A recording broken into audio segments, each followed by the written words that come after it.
All right, ladies and gentlemen, boys and girls, welcome back to our podcast from point A to B. I am Joan Rispa Kerago. And my name is Fred Bogo.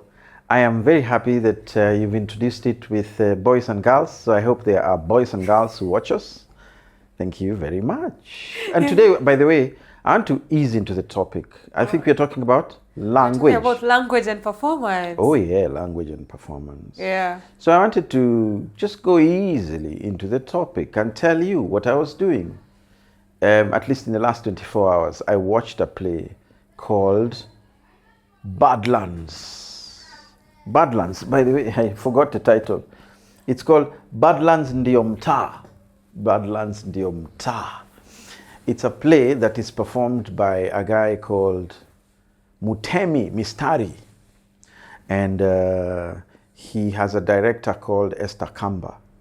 And the play, by the way, I found fascinating, was performed purely in Sheng. See the words I'm using there, purely in Sheng, like there's pure Sheng. I mean, I don't know when do utatuambia. I mean, what is Sheng pure? Yes. But see, Sheng is Mix. Is it an impure language? No. Unajua zile vitu za French wanazitanga Creole. Like it's combination of French with. Si basi mtu akiangalia the origins of Swahili atasema kwamba it's also an impure language. Oh gosh, okay, I can't win an argument against you. You know, I mean, this is. By the way, you know, English is also sort of like a combination of things. Yeah. You know, there's a dog barking. There's a dog. I mean, it's a combination of sounds and things and. The English phonetics come from Latin, sijui nini. Yeah. Yeah. There's French words inside. Yeah. There's English words inside. Swahili words. Safari squeezy is an English word. Is an so English anyway, word. so here I was watching a play in pure Sheng. Okay? But as we all know about Sheng comes from where? All over Kenya. But the Sheng spoken in Nakuru is not the Sheng spoken in Dandora, and it's not the Sheng spoken in Kibera, and it's not the Sheng spoken in Korogosho. Or Lavington. Oh, there's Sheng in Lavington. Of course, but their Sheng is for sprinkle. Oh gosh. Unajua, after the play, there was a guy who came after the play and told us, Asanteni for coming. Is that Sheng? I don't know. It's Kenyanese. Can we just... Asanteni for coming. Yeah. Sprinkle, clock it. Like, look at how... Thank you kwa kukuja. TikTokers siku hizi wanasema kitu kama clock it. Clock it. Yeah. Clock it sasa ni? It's a Kenyanese. No, it's at least that one is TikTok. That's why I said it's a TikTok language. Oh, like you can say that in Uganda. Yes. And in Zimbabwe. Yes, Gen Zs will clock it. Gen Z. So it's a Gen Z thing. In India, clock it. Yeah, clock it, and you have to do it with the video. Yeah. And then when I'm unsure about something, I'll be like 6, 7. Oh, 6, 7. Yeah. So Sheng is a 6, 7 sort of language, is it? Learn quite fast. It's not purely English. It's not purely Kiswa. It's not purely Kijaluo, Kikuyu, Kimasai, Kiembu. Kuna Kiembu ndani ya Sheng. I wish there was. You know, and all these things. Yes. So I am fascinated by this play because it was purely in Sheng, and then it was talking about a place called Korogosho. There's this individual who's grown up in Korogosho. He's giving his story. But what I was taken by is that idea that from the beginning to the end, Sheng. And then that Sheng really worked to explain Korogosho because it's a specifically Korogosho Sheng. You know, it's telling you about mnaitangaje Wagondi. Unaona vile natumia Sheng ya Zamo? Zamo. Damn. Okay, Wagondi wanaitwa? There's no Sheng in Ruaka. No, I grew up in the village. Okay, she grew up in the village. Sasa, kuna kuwa na Bagoti kwa sababu ni watu wezi wa mashete hawawezi kwa Bagoti. Nimesahau hiyo jina ya Gondi. Ilikuwa it kept coming back and so on and so forth. Huyo alikuwa analala kwa hiyo play, guys. So, I love the play, by the way. It was just fascinating. Unenge. Unenge was ati jamaa kuna unenge kila saa. Kinenge si ninja. Yes. See? Saa kuna kinenge. Yeah. So, Okay. Like so anyway, but did you find that because of the language, Yeah. ilifanya hiyo play ikuwe na ease, unaweza amini it's a Korogosho play, and the performer delivered, as opposed to say mtu mwenye anaongea lakini anaongea sheng ya kibabi, like but the setting ni Korogosho. Yeah, but they haita work. For example, ati when I play in Lavington, we perform here Lavington. Yeah. But we perform na sheng ya watu wa Lavington Yeah. about Korogosho. Yeah. Umenoa. Ama You'll hata- have flopped because the language of Korogosho in the first, it captures Korogosho the way Korogosho wants to be captured. Yeah, Koch, Alita Koch. Yeah. Yeah. Yeah, So got- I like the idea that this fellow was so comfortable in his own skin. He wasn't guessing words. These were words which he has interacted with. In fact, there were scenes, by the way, where he was telling us about how he survived 2007/8, the clashes, the political, post-electoral violence. Yeah, and he was telling us about it. And I liked the way vile anatumia lugha, you see Koch, yeah, akitembea from one place to the other, and the violence that's going on, and so on. Beautiful. Yeah. Because he's not struggling. I think that's your point. Yeah, do you think actually casting directors, Yeah. wale watu wenye hupatia actors kazi, sometimes they look at the look sana, alafu wanasahau language, such that, for example, watu wakisema a film is not working, it might be the small things like language, especially in a small, or even theater actually, Yeah. especially in a small industry like ours, where we Yeah. don't have speech trainers. But It's a question. Yeah, it's a question. So I'm answering with a but. Huwezi answer simu na jibu na but. Yeah. Ati, did you take milk? But there was uji. You see, that's an answer. Anyway, so saying, it's possible you can audition that a person looks at your face and likes it and says, yeah, we have our guy. He speaks Lavington English. I wish English, Sheng. Whatever. Yes. Asante kwa kukuja. Asante for coming. Anyway, he looks at me and gives me a role to play a Lavington individual. Yeah? And Lavington maybe has its own. Does Lavington have its own language? Let's say Lavington has its own language. Let's say. So here's the point. The point is, I think the person who is casting me based on the looks. For example, I'm in a film. I mean, I'm constantly in the eye of the person who's watching, isn't it? If I'm in a play, it should be about the way they hear, perhaps, isn't it? And so on. So what for me is fascinating is the person selecting me thinks the person who is going to train me, the director, is going to train me well to speak like that. So I'm going to deliver. However, there's a distance there because I might be selected, but I'm untrainable. I might even be a good actor, but untrainable to be that. No, ideally that is not even a role for the director. Yeah.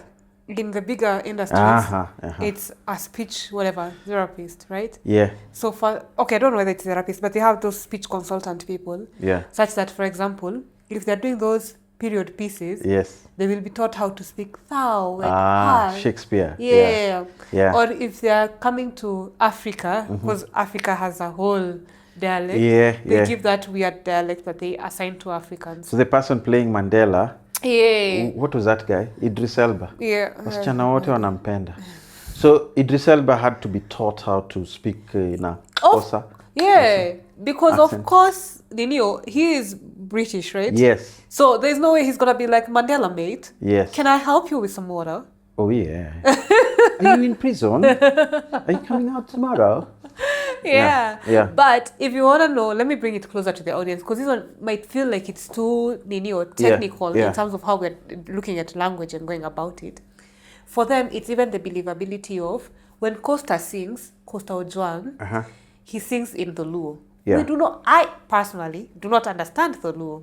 But ukinipata pale hivyo nikifeel very spiritually connected na hizo ngoma zake. Madem light skin wana dancing to Costa's music.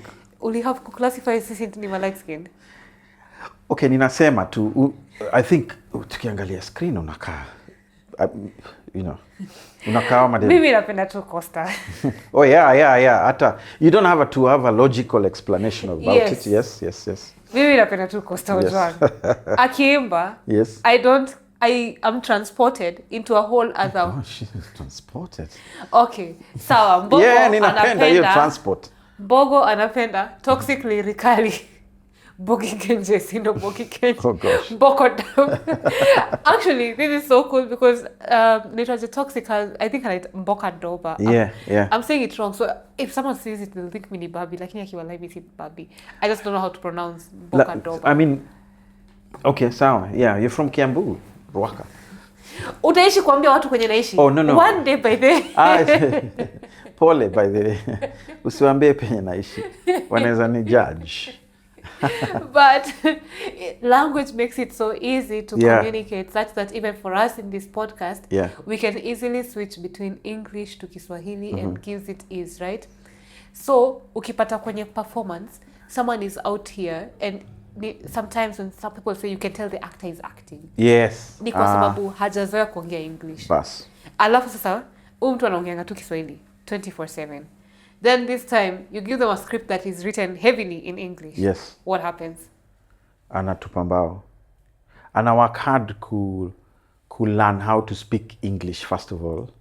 Ili apate hiyo part ya huyo character wake, sindio? So akiact, anatumia a lot of umeona hiyo drama festivals za shule. Mother, have you eaten breakfast? So mtoi amefosishwa. Ay, maze. Have you? Alafu analia. I have found something sad to cry about. Bogo, when was the last time you went for drama festivals? Hey, by this, when was the last time you went to drama festivals? So, but that's what I'm trying to say. That when this actor struggles so hard to speak in this language that is alien to this person, which is different to this person, show inaharibika. So, which is why I like the example unapeana ya huyo Costa Ojwang. Because akiimba, haguess, hii ni language yake. 100%. Yani you cannot, ukimwona tu, he's not acting. He's not acting. He's living his language. He's living his language. Yeah. Napenda watu wa set design vile wamemobserve, ni yeye mwenyewe. I think he's the one who dresses himself and does the hiyo kofia. Because he calls his band the Fisherman Band. So anaenda na hiyo theme. So the aesthetic he has to Okay, ina blend together. Yeah. Amechukulia brand yake kwamba he's a fisherman in Nairobi. Yeah. And so it has that cultural sense, it has that fisherman sense. And of course sasa hajajali ati kujua nini inaitwaje mass consumption. Yes. Kwenye sasa labda utapata, maybe a producer would have told us, like our Cosmos producer mwenye. Right podcast, yes. And not force kuongea English yenye kila mtu ataelewa. Yeah. And it's not, maybe it might not be what we are. Yes. Okay. Yes. So hakuna acting kwa hiyo Costa act. No. It's just natural. It's By the way, it reminds me of something. The reason maybe why that Costa Ojwang music works is because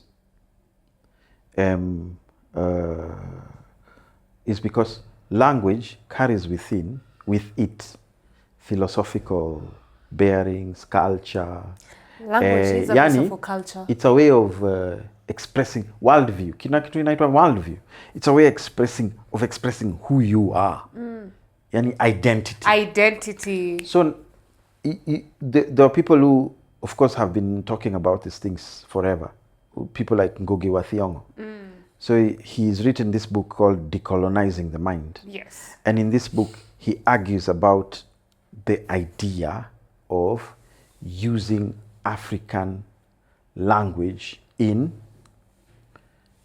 performance. Yeah. So that, because essentially it's African, na unatumia hiyo language. I think alikuwa nakuja to the problem from the idea that watu wanaenda things like festivals, but because they are festivals for many schools, watu wanaandika in English, alafu wanapatia actor ana perform in English, which is not their mother tongue, so the play ends up looking a little stagey, stiff. Yeah? But also, I'm going to talk about it in two ways. Mimi nikifanya, when we were being taught for drama, we were taught as if it had a formula.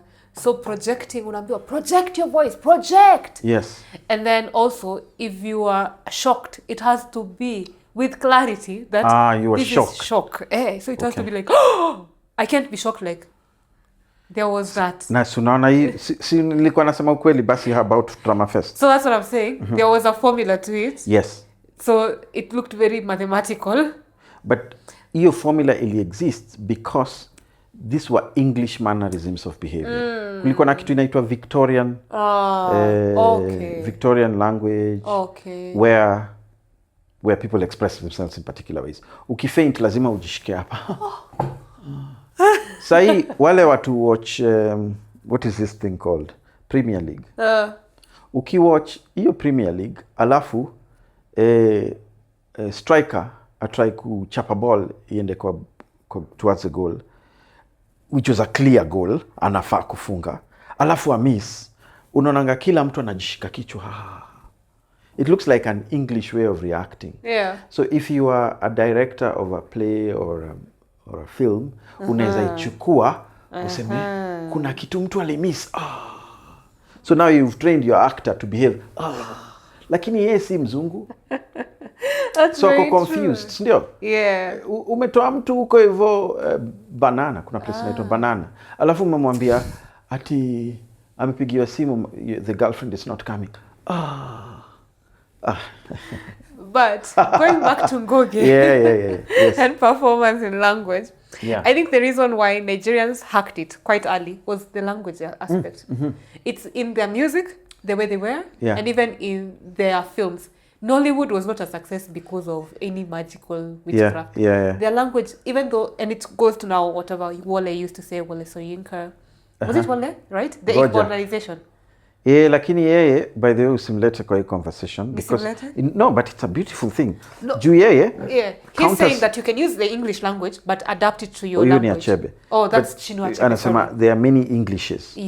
Sasa hii ya Wole Soyinka, who by the way is a winner of Nobel. The problem with him is, akiandika plays, theater work, English yake ni ngumu. So kuna play poa inaitwa The Lion and the Jewel. But English ni ngumu.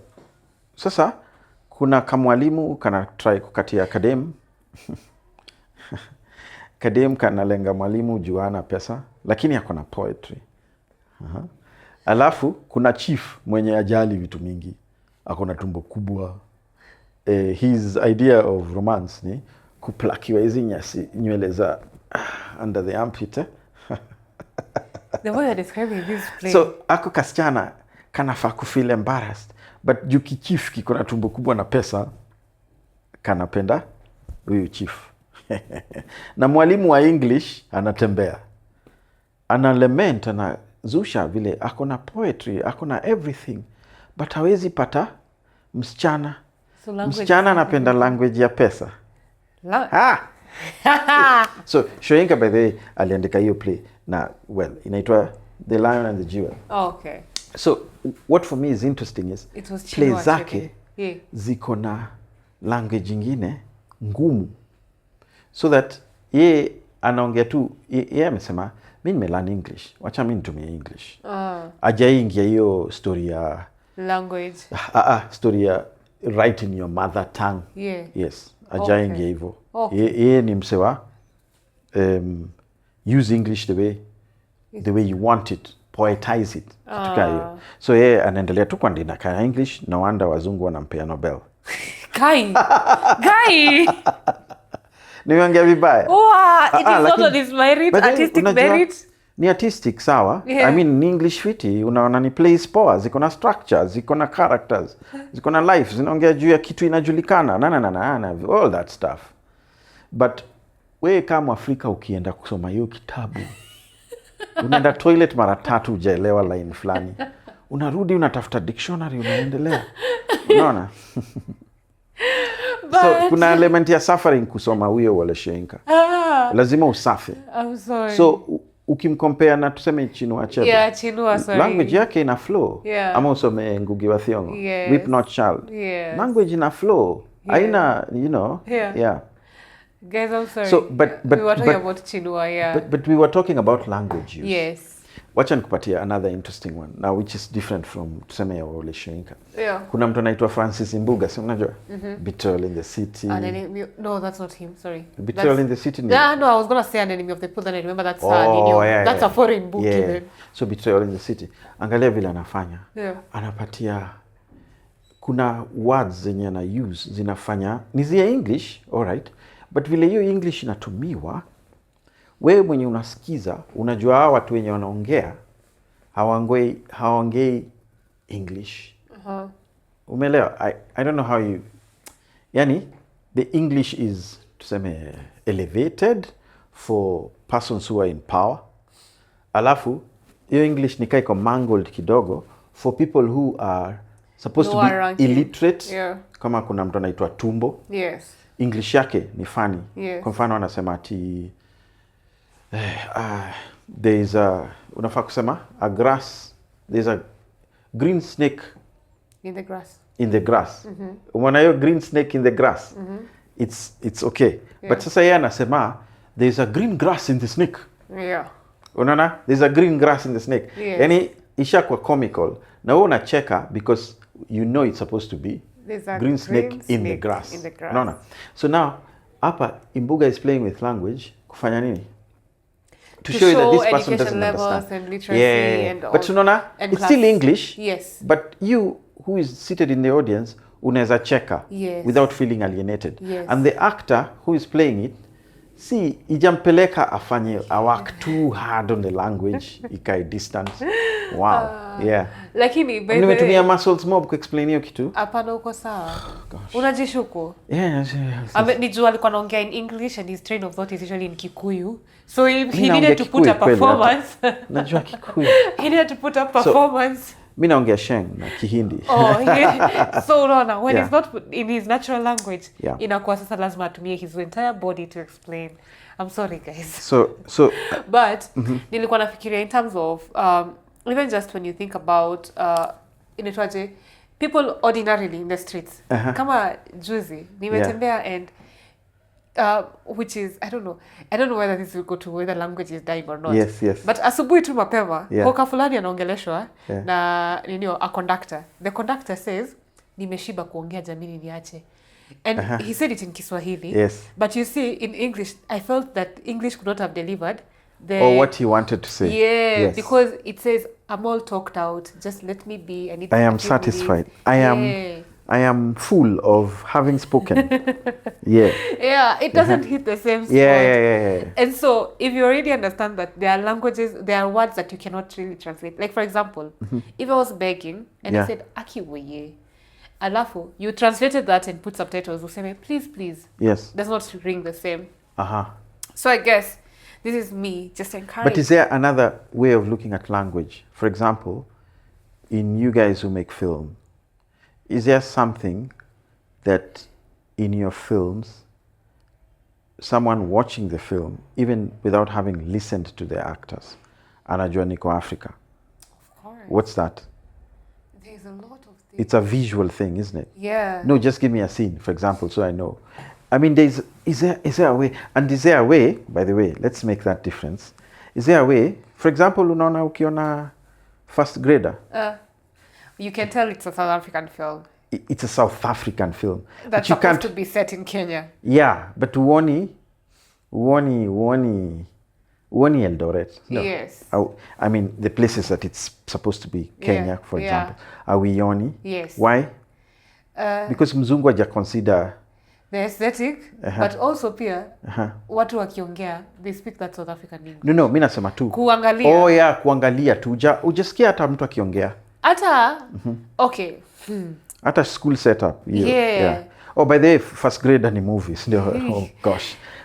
Ilitokea 2011 I have no idea about the year, but it was based on the guy Maruge. Kimani Maruge. Yeah. Mwenye alirudi shule at an old age. Yes. To learn and educate himself.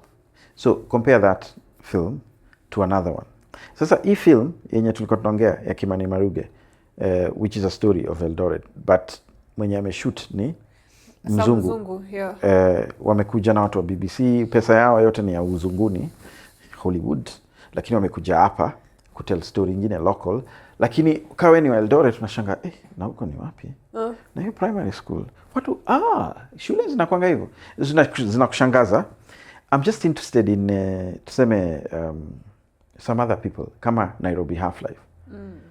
This was also not very Kenyan money, which produced it. Yes. But how comes it is Kenyan? Ukiwatch Nairobi Half-Life, una feel kuna Nairobi. Hata sio you, not unless you're a person within the industry. Yeah. Any layman kwa street, hawezi mwambia it's not a Kenyan film. By the way, yes. Yes. Right? So how does that work? Because the setting also plays us asked.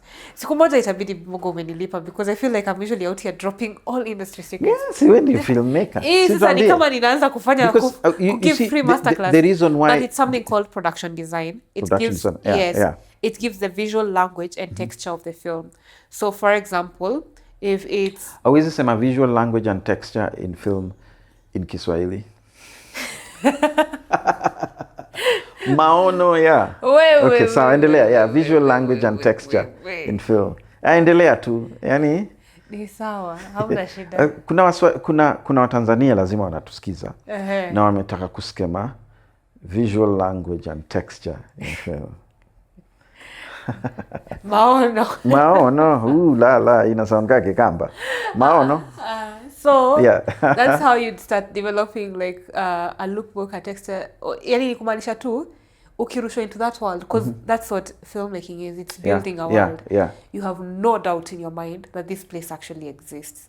And so ni vitu ndogo kama whether you choose to put up inaitwaje wall art on the walls or not. Whether you want to have a home that has flower pots or not. Yes. Mama anavaa vitenge ama anavaa suti. Baba. Lakini hakuna vitu zingine kama hakuna, because somehow imagine I'm able to tell a movie. Kuna movie ingine ya Kikongo niliona. Nilijua ni ya Congolese movie. But niliona tu hivi nikajua ni mzungu amemake. Ni kama amework so hard kuichafua. Kuichafua. Nika ukiwatch CNN. Ukiona Larry Madowo sangine anatembea kwa streets, kuna vile hiyo scene ingekuwa kwa KTN ni different. Unaona? Ikikuwa kwa TV ya Kikenya.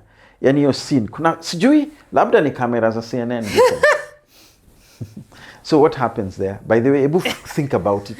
Inakuanga hivyo. I know what you're talking about. Buildings zinakaa zimechaka. I know what you're talking about. That's a whole different topic. Ni siasa. No, I know what you're talking about. It's called color. Lakini color grading. I mean, mimi naona zile za KTN, even the building uka. That's what I'm saying. Lakini nikiangalia CNN, we were talking about language and performance without visual language. Hollywood. No, but that was language. It is still language. Yes. Yeah, but I think when you lean it into the technical, we can take another 2 hours. Yes. But I suspect what we were talking about is something that people who make film and people who make theater need to understand. Hizo Badlands, hiyo Badlands ndio mtaa. Hiyo play ya kina Mutemi anaitwaje hiyo jina lingine? Mistari. Nikaa poet yani Mutemi Mistari na hiyo play yake ina work. Because hiyo language belongs to Koch and he's talking about Koch. Na acting yake haikai imposed. So I don't know if you know Calligraph Jones, because now I want to ask. Anatushika, anaturoga. Yes, lakini when he speaks. But ni kama work hard kulaniyo kitu. Ikae ni original. Ukimsikiza utafikiria ni mtu wa US, ndio? Lakini ukisikiza muziki yake utasikia ukayole ndani. Because first of all wana make videos, ndio? Na kama una make video tutaona vitu za Kayole. Tutaona behavior ya Kayole, ndio? Ama anyway, that's no. Film hapo ina na music. Yes, but if you were to hear it on radio, wacha bana, hiyo sasa ni siasa. Hiyo ni podcast ingine utafanya, si ndio? Nimeamua nifanye podcast ingine, guys. Thank you so much. Ya kusikiza language kwa radio. For joining us. Thank you so much for joining us. Yeah. If you unajua kuna podcast yenye perform only as audio. So kama unatusikiza in the background, just drop us a comment, a reaction, ndo tujue kama tumekubamba, but tujue kama we should add more Kikuyu, Kikamba into the... We can't be speaking about language alafu useme saa. Oh yeah. Wao unataka tuendelee kuongea kwa Kizungu. Tunaweza ongea Kinandi for sure. By the way, watch out for some movie called Cinderella. Our producer hapo ndio ame-unleash. Alafu imeperformia na Kinandi. Ama Kikale. Kuna Kikale ama kuna Kinandi. Kikipsigis. We will write it for you guys. Thank you so much. Bye.